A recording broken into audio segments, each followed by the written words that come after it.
to celebrate Dave. It's just really, I can't even tell you. I'm not doing a speech, I have other people to do that. But anyway, thank you so much for coming. Initially, I want to give a huge shout out to Ellen Kelly. Because this woman has done so much to help me with this, you have no idea. So, love you, Craig. My Craig, I love you, my Craig.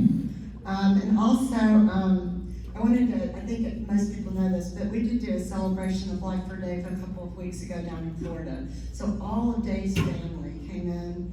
Most of them live in Florida somewhere, but from Maine and everything. And so all of Dave's family was at that event. So they're not at this event. My son's here. I'm sure you've seen them walk around. But just an FYI, that's why they're not here, because they were at the other one. And so I want to start out, I'm going to introduce Pastor Lori Walker, and she's going to come up and give a blessing and a little message. And then got a few speakers lined up to tell stories about Dave, who always tells stories. So, Lori, if you'd like to come up. Then we'll just have a few speakers. Ellen will be first, of course. And then we have a few others just to share, some memories about Dave and everything. So, first of all, I'm not a pastor, so I'm an associate of Lake Quivira Ministry. That's what Ellen called. Ellen always calls me a pastor. Sorry. Anyway, it's a pleasure to see you tonight, and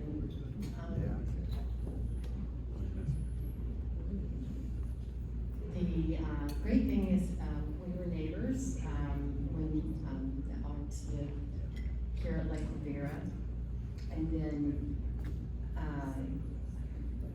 I just wanted to say, from the family, that they're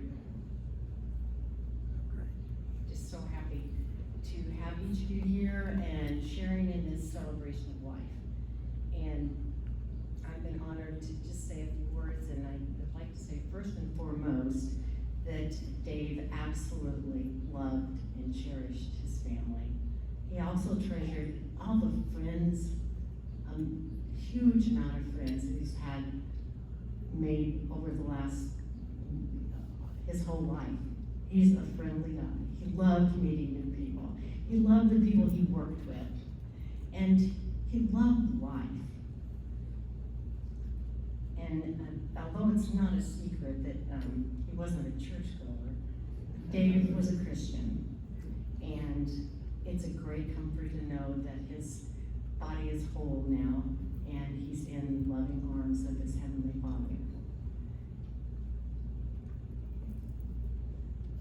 And today is a great time to share memories and stories of the interactions that many of you have had with him over the years, and I hope you'll take the opportunity to do that. So if you'll bow with me in prayer. Our Heavenly Father, we're so grateful for Dave and his life, and the positive impact that he has made with so many people that he interacted with all of his whole life. We thank you for creating such an amazing person. And we ask you for strength and emotional support for his family, and especially for a sense of peace. We ask these things in your most holy name. Amen. Amen.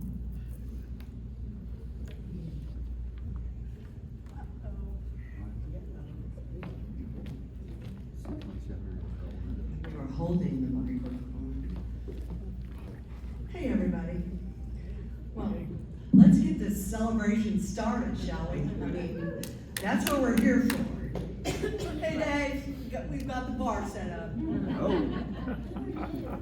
My name's Ellen Kelly. And I met Dave in the media business when I was the general manager of Metro Networks, Metro Traffic. And he moved to Kansas City to join Susquehanna as their new general manager. And shortly after he arrived, oh my gosh, I had to go in and renew my relationship with Susquehanna. So I went clicking down the halls of Susquehanna in my 4-inch heels to meet the big guy. Nice to meet you, Dave. I thought we'd sit down, have a quiet conversation. But he led me into a conference room with all his department heads in there, and that's never a good sign. So I started off my proposal, and I've never had a meeting like this before, ever. He took my face off. Dave impersonation. You talking fucking code. You go F himself. I told him I can do my own news and traffic. I'm hiring my own staff. You take my young man money and you steal my clients. I'm like, oh my God. So I went back to my company and I said, Dave is intrigued with our proposal. So I thought I'd make a little small talk before I get out of there, And I said, so you just moved to Kansas City, you're settling in.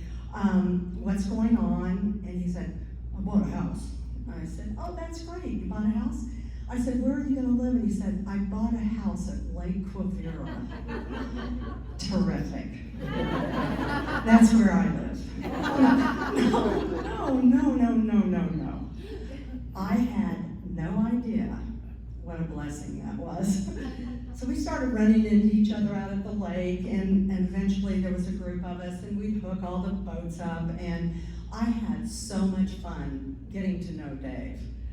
Well, somewhere in this whole timeline, Dave transitioned over to Intercom, and this frisky little thing started showing up.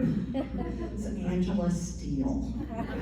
If you like, that bubbly cheerleader type, I'm thinking, well, obviously he's now dating this gal, and, I come to find out she worked under Dave, if you'll excuse the expression. And this was against the rules at Intercom. You cannot have this kind of relationship there. And so they need, this was something that, it was just, by the way, I've been talking to people here tonight, Angela, it was not a secret. Not a secret whatsoever. So I know, but they were obviously dating. Coming out here, who am I gonna tell? He's my client, And we're out here at Lake Quivira, outside of media world. Not gonna be a problem. Well, my husband Grant and I, we have this party every year, this kick off the summer party, and Dave convinced Angela that it was fine to go to this party. It's fine. Nobody's gonna be out here in media world. So they walk in on my back patio, and they are so busted. Who's standing there? Mark St. Clair from the CBS television affiliate for KCTV. Oh, by the way, many of you may know, Mark is now Dick Ray, Master Plumber on television. It is so funny. Maybe you've seen the television commercials. He's got his hand in the toilet. It's hysterical. He was there with his wife, Kathy St. Clair, Kansas City public relations guru. Trust me, word was out. You guys were dating. But that was kind of a big deal, and so that was something that they needed to work out because they were falling in love. They got, well, fast forward. We all know what happened. Dave and Angela, soulmates. They got married, and they had this fabulous wedding reception out here. It was wonderful, and life was good. Now, I can tell you so many stories about things that happened out here, stories that are legendary, but I've been sworn to secrecy. Seriously, I've been sworn to secrecy. So that's a wrap for me. I'm done. Thank you, Angela, for letting me kick off this celebration. It was an honor to speak for you, dear friend, Craig. Dave was a sweetheart. He was genuine, he was a leader, and he was very fun. Funny in every group, funny storytelling, sometimes the same story 3 times in a single night. There's a little drinking involved, but they were so funny.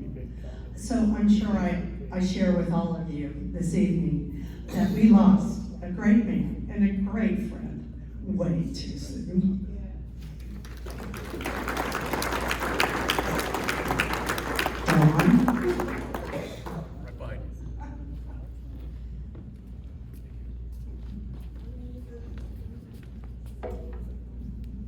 So for those of you who don't know me, my name is Don Ransdell, and it's been my privilege to count Dave as one of my close friends for the last 16 years or so.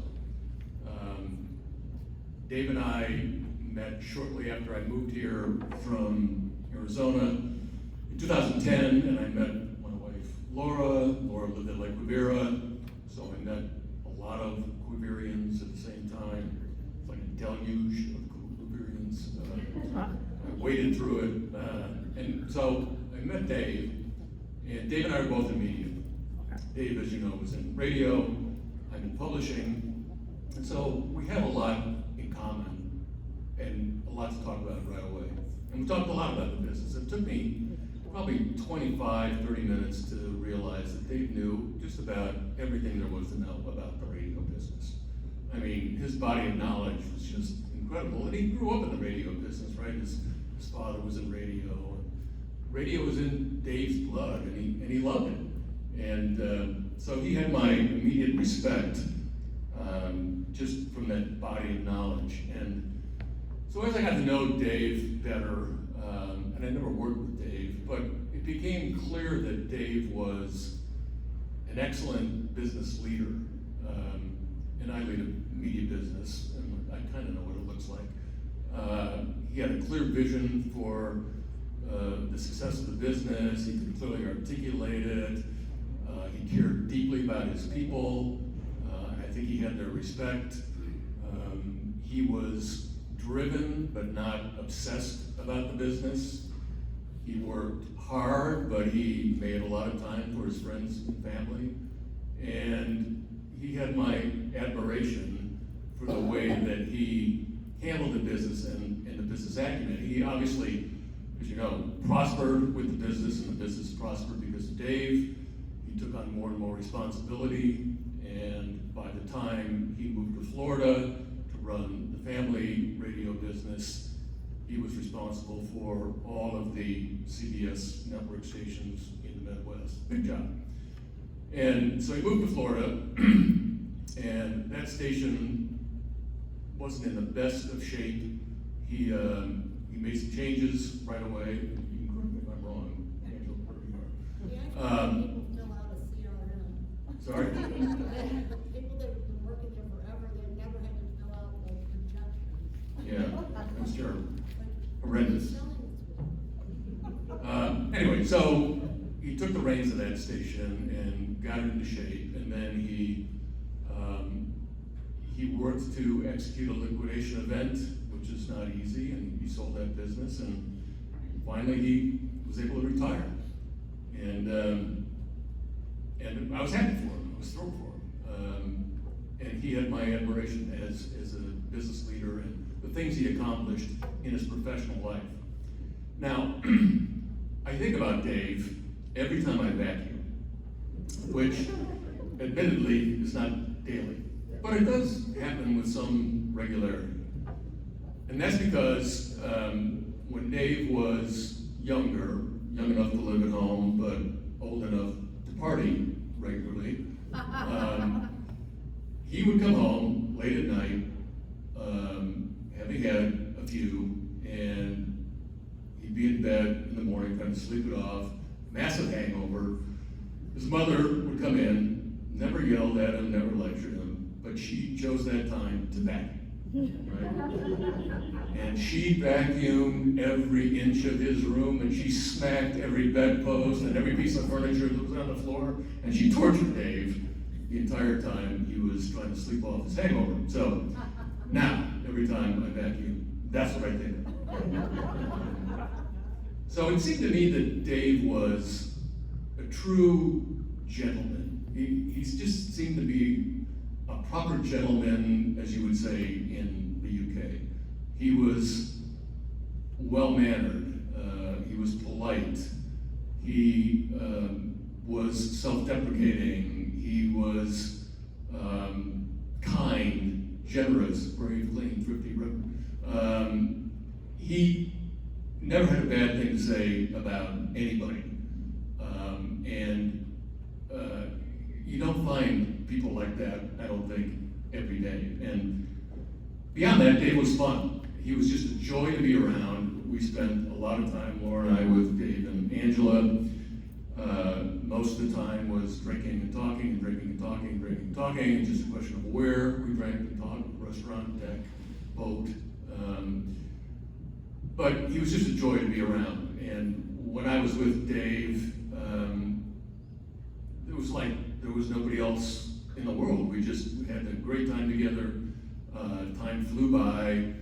I remember one evening we were at Dave and Angela's on their deck. It was a beautiful summer night. We had dinner, we had drinks, we were talking, we had a great time, and Laura and I left and didn't think about the time, and I just thought, it was 10:30, 11, it's time to go.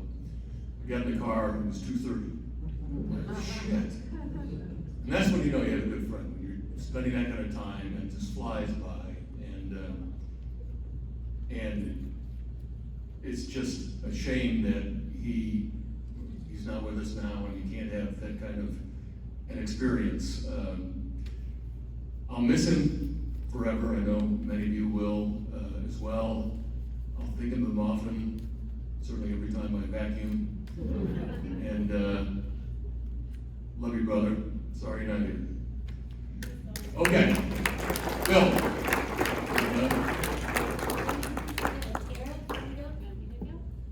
Doesn't matter to me, whoever wants to do it. I can go.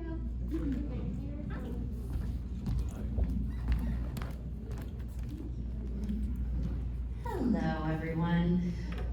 For those of you that don't know me, I'm Tara Ard, and I had the privilege of working with Dave. Gosh, I didn't think I was going to get misty, but I am. I'm known to talk a lot and not stop talking. So when Angela asked me if I wanted to speak, I was beyond honored, but also felt like I really needed to make a speech so that I can stay on script, because I could go on all night long if I have a microphone in my hand. So, don't quote that. Okay.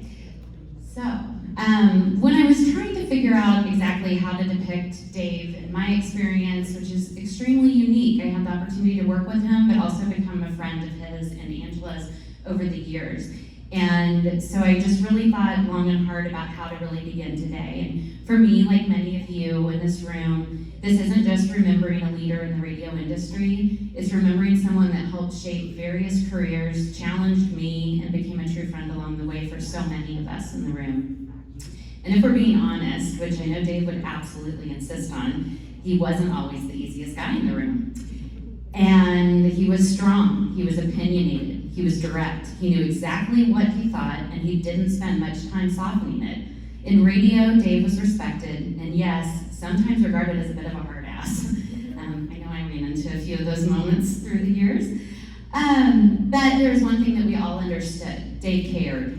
And maybe that started long before any of us ever met him. Radio wasn't something Dave discovered later in life, he grew up in it. Dave's dad and family owned and operated radio stations, and from an early age, he understood something many people in this business spend their entire careers trying to learn. And it was that radio is truly about connection. He grew up surrounded by microphones, studios, conversations, and communities, all tied together by a signal. Those early experiences created deep, meaningful relationships with radio and with all of the people within it. For Dave, this wasn't just an industry. It was part of his upbringing and part of his identity. And you could feel that in the way that he led. He was passionate about the work, he cared about the excellence, and he always wanted to win. If Dave pushed you, it meant that he believed in you. If Dave challenged you, it meant that you really mattered. And when you earned Dave's respect, you carried it proudly, because it was never given lightly. Dave built stations, he built careers, he helped move this industry forward. There are even a few things those of us in the sales department know as develop, grow, and steal that he came up with, that Odyssey, which is the company that Intercom evolved to, still does on a national basis to this day. Because standing still for him, it just never was really an option. Radio wasn't just Dave's job, it was definitely in his DNA. And through the final chapter of his career, every success, every challenge, there was Angela. Accomplished, respected, and very talented in her own right. They understood the industry together, and they really lived it together, and they were true partners, professionally and personally. And beyond the airwaves, family meant everything to Dave. To Maggie and Ben, Dave was dad, proud, devoted, protective, and deeply loving. To Bo, Angela's son, Dave stepped fully into the role of stepfather. And then came one of life's greatest promotions from Maggie, grandpa. This brought Dave a whole new kind of joy. The strength was still there, the opinions were definitely still there, but so was a softness that only grandchildren seemed able to unlock. You could see how much his family grounded him, and that drive and determination started and ended with the people that he loved the most. Dave also loved having a good time. I think we've kind of gathered that. From evenings out at media events, which those would always go to an after bar and then maybe an after bar, to also late night boat rides through the Conga here at Lake Quivira. I know I enjoyed a few of those, it was a good time. To also boating off the coast of Florida. When retirement finally arrived, life shifted in beautiful ways, and the daily stress of reports and meetings were replaced with Florida sunsets and days by the pool with Angela. Dave was still Dave, still sharp, still opinionated, and still ready with a perfectly timed comment that made you always stop and think, but lighter. Enjoying the life that he built with Angela and his friends and family, with many people didn't know, and that Dave never made about himself, was that during the last 4 years, he was quietly fighting cancer. No announcements, no desire for sympathy, no need for attention. Dave faced it the way he faced everything, privately, stubbornly, and with incredible strength. And Angela was there every step of the way, along with his family, surrounding him with love, loyalty, and grace. I think that tells us everything about who Dave really was. Strong, yes, and opinionated, absolutely, but deeply devoted to his work, his friends, and most of all, his entire family. After 25 years of knowing Dave, I can say this. Dave made people better broadcasters, better leaders, and better professionals. And whether we realized it at the time or not, better people. Leaders like Dave don't really leave us. And if Dave were standing here right now, and some of you might be thinking this too, he'd probably say, yeah, Tara, wrap this up. But I'd like to talk. He'd say that we're making too big of a deal out of things, and he'd give one last opinion before heading out the door. So I'm going to close with this personally. I'm grateful for the lessons, grateful for the challenges, grateful for a friendship that grew over so many years, and the fun times that we all had. And to Angela, his children and family, thank you for sharing Dave with all of us for so long. Dave's signal doesn't end today, it carries forward in this industry that he helped shape, in his family, and in all of us who are better because we knew him. And today I actually heard from one of his former managers that wasn't able to make it to town, and called and said just today he used 2 of Dave's phrases. And I said, well, what phrase is that? And he said, I was talking to somebody and I just said, it's your bat, your ball, your game, your ass. And I was like, no way! I use that all the time, except I leave the ass part out when I'm telling my kids that. So that to me is truly a legacy that lasts, and raise a glass. Cheers today. We miss you.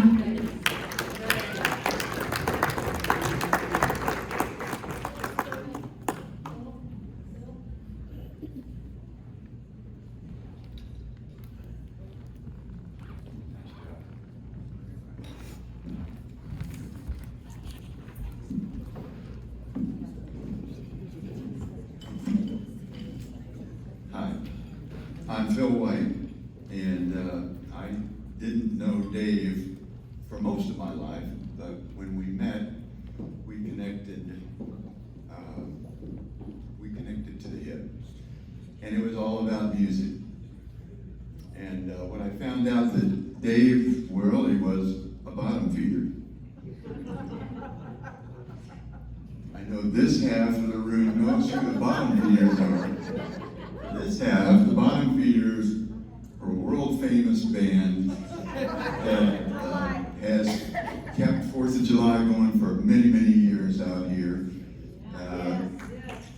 Jack Merriman is here with us. We don't have any other band members here, but I knew Dave was a bottom feeder when he came up in the middle of Fat Bottom Girls and sang with us. Not sure if he carried the tune, but he was with us. So Fat Bottom Girls, and then he loved Jimmy Buffett songs. One of them was "The Weather Is Here, Wish You Were Beautiful." He loved that one. So what brought us together was music. Dave loved music. Whether it was the Eagles, Crosby, Stills, Nash, the band, you could put on any of those and Dave was right there with you, singing along, smiling, just enjoying the moment. One of my favorite memories is that Bottom Feeders played for his 50th surprise birthday party at Arizona's. And that was the, in the second set, that's when Dave became a bottom feeder. And if you knew Dave, you know he wore that title very proudly. So Dave had a way of making you feel like you'd known him forever. I sure did. With an infectious smile, laugh, and easygoing, genuine, always up for good music and a great party. So this is a little shorter than the last one. Good. But here's to Dave, a good friend, fellow music lover, and forever a bottom feeder.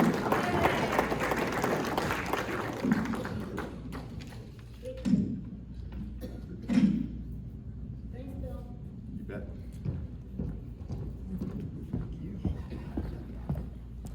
Angela, I just want to thank you for not making me follow Johnny, because that would be like, following some, the Rolling Stones. So, my name is Richard Oman. I work for Dave as his sales manager when I won the Fox when he first got to Susquehanna. But I'm actually going to be Tim Ropish today. No, I know it's kind of hard to imagine. But Tim couldn't be here, and a lot of you know Tim. And Tim and Dave had a very special relationship. And so Tim sent me a little writing here that he wanted me to read. So for the next 3 or 4 minutes, pretend I'm Tim Ropish.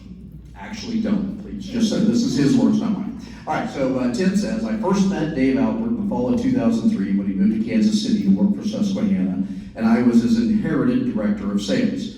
And I followed him through what later became Intercom, now Odyssey. We worked together for about 10 years, remained friends ever since. Years filled with great accomplishments, but even more great memories. From the first day, we had a connection, a chemistry and a shared passion for the radio business and for what Dave always called being a broadcaster. And if any of you heard him say that, you knew exactly what that means. Tim says, to Dave, that meant surrounding yourself with great people and focusing on making a real difference for the team and the clients and the listeners you serve. It wasn't just about ratings or revenue. He says, our connection deepened further over the years because of our shared experiences early on in our careers working on the national side of the business, just like Angela started her position or her career and a passion for broadcasting.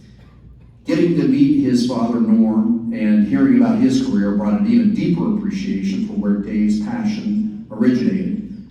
There were great stories, great lessons, and knowing that broadcasting for Dave wasn't just a career, it was his life's calling.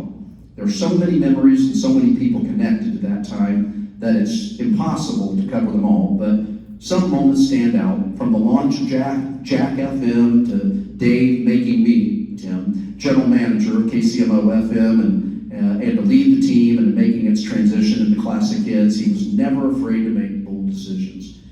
Dave believed in finding the best people and putting them in positions to succeed, and that belief shaped everything. His leadership held his team together through major changes, we can say that again, including the projected sale of the group to Cumulus. Through it all, the team and stations on Mission Road became something special. The success we had wasn't accidental, but it was built on unique chemistry, driven by Dave's passion for being a broadcaster and everything that meant. The passion helped us attract and keep an incredible team, personalities, programmers, sales managers, account executives, and support staff. People who were willing to push a little harder, dig a little deeper, achieve more, and together than they could have individually. There are 2 memories that really capture who Dave was. The first was a very early morning, or maybe a very late night, depending on how you look at it, at the Pig and Barrel across the street from our hotel in York, Pennsylvania, which is the headquarters of Susquehanna. There may have been a significant amount of Grey Goose involved. It was no doubt prior to his Tito's days. And it was around the time of the final Susquehanna managers meeting, with the company sale approaching and uncertainty in the air. And there we were, sitting in that bar, sharing broadcaster stories and talking about what really mattered. We made a simple commitment to each other that we would do everything we could do to keep the team together and keep the momentum going, and just a shared passion to succeed. I'm pretty sure I quit like 2 weeks after that meeting, but that's another story. That was the broadcaster mentality that Dave believed in. Hire great people, trust them, enable them to succeed. That was Dave, direct, honest, completely committed to his team. And by the way, there was a bit of a hangover the next Sunday morning. The second memory was a phone call when I was running the stations in Lawrence. We caught up, swapped stories, catch up on the kids, and just talk shop like we always did. And at the end of that call, Dave said something that simple that stuck with me. He congratulated me on being a broadcaster now. He says, coming from Dave, that meant something. Being a broadcaster in his eyes wasn't about title, and it wasn't about mindset. It wasn't about title. It was about mindset, passion, and commitment to people. Dave's stories, his humor, his intensity, and his passion for life are part of a legacy that lives on through all of us who had the privilege of working with him and being part of his extended family. And there are many here today who carry that forward. He says, thanks, Dave. I wish I could have made it to Kansas City to say this in person. Signed, Tim Robish. For those that you know that knew Tim and Dave, they had a great relationship. I think it was a little bit like, kind of almost like a big brother, little brother type of relationship. And Dave really mentored Tim, and just really, we go through life trying to affect other people's lives positively. And I know Tim real well, and I know if he were here, he would say Dave did that in spades with him and literally changed the trajectory of his life. So Angela asked me to say a few words. There's really nothing I can say that hasn't been said about Dave. I got a few stories, and I'll run through them real quick. I'm kind of like Tara. I could be up here all night. It's a little dangerous if my stuff's not written out, but I'll go as fast as I can. The first time I ever met Dave, kind of the same time when he was hired in Susquehanna, I was with my family on a vacation in Branson. I'm driving back on Sunday, and someone calls me and says, oh, by the way, and I had been in Kansas City, I don't know, 6 months at the time, hauled my family up from Wichita, and at the time, they called me and said, oh, by the way, the 2 people that hired you just got fired. All right, I'm thinking this is a really good decision I made to move to Kansas City. And so they said, you're gonna meet your new boss on Monday. Awesome, that should be fun. So I don't really remember much about the meeting except shaking his hand, and to my delicate virgin Midwesterner ears, I hear that thick Boston accent come out, which to me it was a thick Boston accent, and I'm thinking, oh God, this is gonna be a problem. This East Coast guy, loud, brash. I'm gonna hate this. And my mind changed real quickly on that. And then about 2 or 3 months in, I found myself in Dave's BMW, flying down 35 on our way to downtown with God only knows what meeting. And Dave's pontificating about management and about expectations, and we kind of come up on the place where it takes the hard left and goes under the bridge, and there's a truck in front of us hauling a trailer, and I remember just hearing the slightest grain of sand come off the trailer and hit the windshield. And Dave just, rage is going on, and he's in rare form. You got your Tom Benjamin, and I feel him whip the car over to the left-hand lane, accelerate, and he stops mid-sentence, and I'm going to clean this up. He stops mid-sentence and goes, F you, pal, you a-hole! And then he starts driving back to, so anyway, you need to have your talent bench ready so that when someone leaves, you can, I'm like, what in the hell just happened? That was my first real Dave experience. And then I think the other funny thing that he did, this little running joke, might not have passed the HR muster too much, but at some point, Tim and Dave and I were at a meeting, and this was getting sort of early on, and Dave found out that my sister was actually a TV anchor in New York. She was actually doing CBS overnights at the time. And so he's like, really? Okay, that would be kind of cool. Well, he looks her up online, looks at her picture. She's my sister. I don't think she's attractive. She's my sister. And so, the next day he's like, man, I'm sorry, your sister, she's beautiful. Do you think you could get me a date with her? I don't understand what you're talking talking about here? And so, you know, yeah, Dave, ha ha ha. Then it keeps ratcheting up and ratcheting up. Finally, one day he asked me into his office, and he's like, oh, when I need to talk to you, and Robish is sitting there right next to me. And I need to talk to you about something very serious. And he starts talking about something, and I'm just going over my head. And I look behind his head, and he had printed off a color picture of my sister and put it in a frame behind his desk.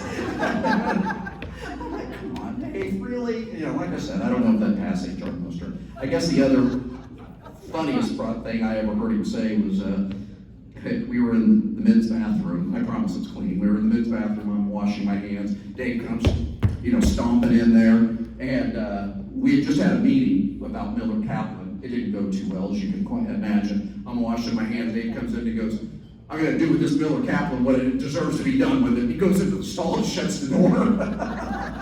So yeah, he wasn't real happy about that. So, you know, I bonded with Dave because, again, as Tim said, Dave's a broadcaster. And I came from a family of broadcasters.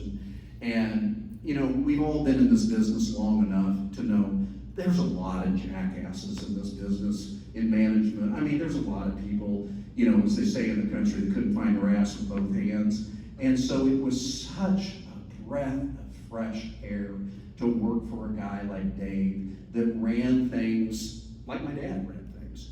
I looked at Dave as an uncle, you know, like my dad's brother, because there were a lot of similarities between the two guys. And it was just pretty cool to, you know, see a guy make clear-headed, straightforward decisions on directions. He didn't question himself. He didn't equivocate. He got input. He made a decision, and boom, that's the direction we went. And it was just so nice to see someone that and work for someone, especially after uprooting my family from little Wichita, Kansas, to come to Kansas City. But it was a breath of fresh air to work for a guy like that. So you know, he was a hell of a guy, and I will absolutely just miss him dearly. And Angela, you really make his life special, and it's just so great to. Yes, you did. Yeah, you really did. It was just so great to see you together. By the way, I don't know if Angela told y'all, I do take credit for Dave and Angela being together. I want you all to understand that. Angela, am I lying, Angela? Am I lying? Okay. Who hired Angela? 101 The Fox. Yours truly. And I can't, and Dave was already there, I think, right? When you got there? He was my boss's boss. Exactly. So, I know. You're welcome. You So, were my boss, Tim was your boss, and Dave was everybody. there you go. Exactly. So, I kind of take credit for it. Is that fair? Fair. No. All right, thank you. All right.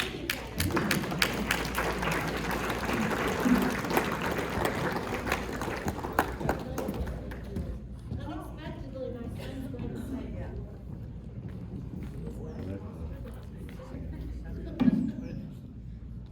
I didn't prepare anything. I wasn't planning on speaking tonight, but you've inspired me. Much like Dave did, and I think most people out here. Some I've known since childhood, some I've met along the way, but I think I've met most of you. The torches are lit, come on up, you know?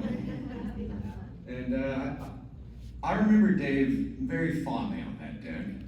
Sat on the north side every time, Mom on the northwest, me next to her. And I learned a lot of things through life, through Dave. I saw my own arrogance within him, my own stubbornness, my own determination. I vowed I kind of wanted to be like him a little bit. He had life a little bit figured out. And when I first met him, wasn't a fan, I'll be honest. I mean, junior year, about, and it was what it was. But I found how much he made my mom happy. And I grew to love that man and his words of wisdom. And one thing he told me on that deck that I'll never forget, and I've taken it with me through everything I've done through life. Don't bring me a problem without a solution. I'm sure some of you heard it working with him. Open door policy. Don't bring me a problem without a solution. And when I found out about what Dave was going to go through, he already had a solution. Unfortunately, medical science hadn't caught up at the time. But I miss that guy and his words of wisdom and his love and his determination to make that woman right there, my mother, happy every day of the week. And through that, I felt to love that guy more than I thought I ever could.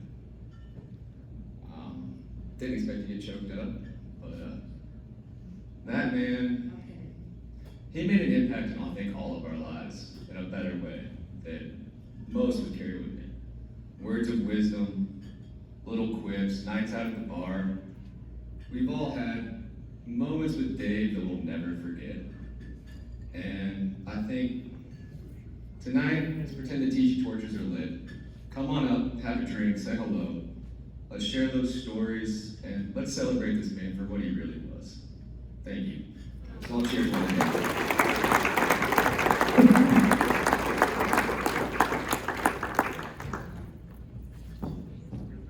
Anybody else want to say anything? Anybody? Anybody? Okay, so, No, I do. I do.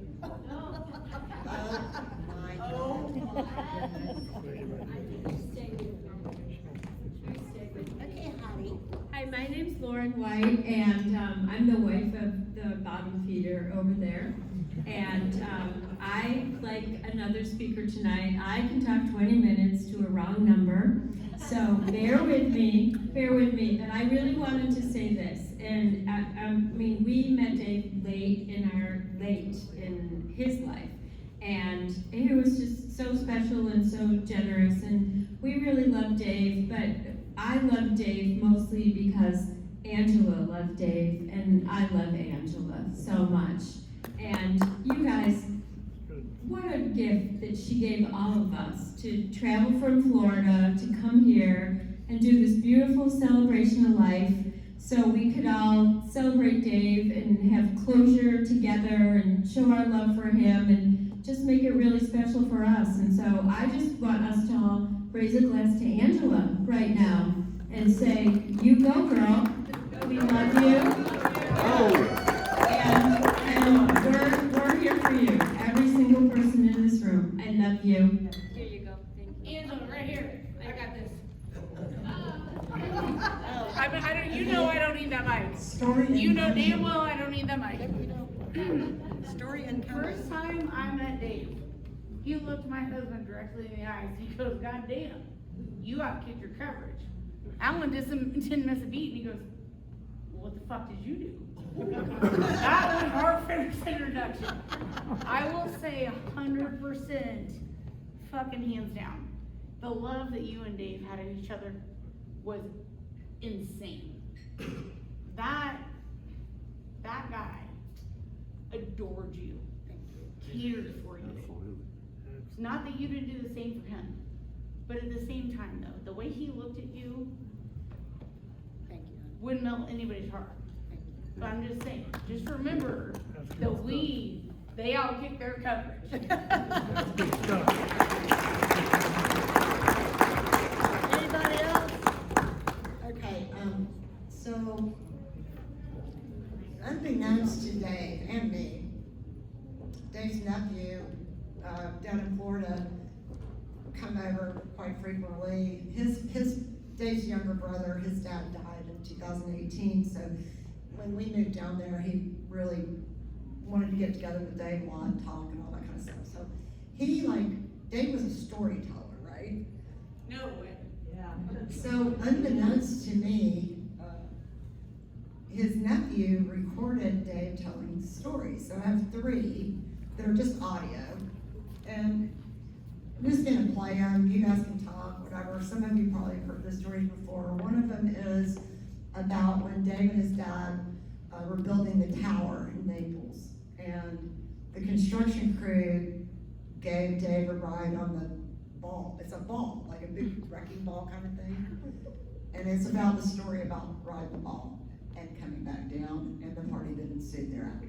And then there's another story about, kind of like what Donna's telling about Dave's mom, about growing up, and yeah, there's like a funny story about his mom and what she used to do and all that kind of stuff with the boys.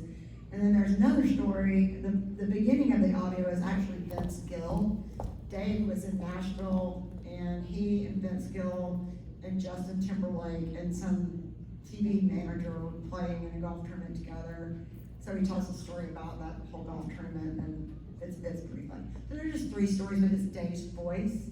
He's sitting on our patio telling a story like you just always do. We had no idea it was being recorded, and God love our nephew for doing that. So I'm just gonna play those stories unless everybody else wants to come up. I'm just gonna play those stories and you guys can listen if you want or get drinks or whatever. It's Dave's voice. Thank you all for coming. I really appreciate it.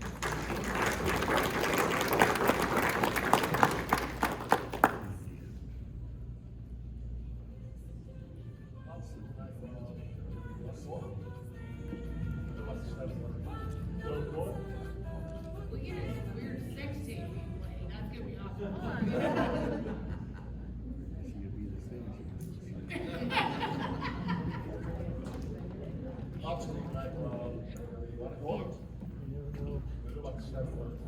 Don't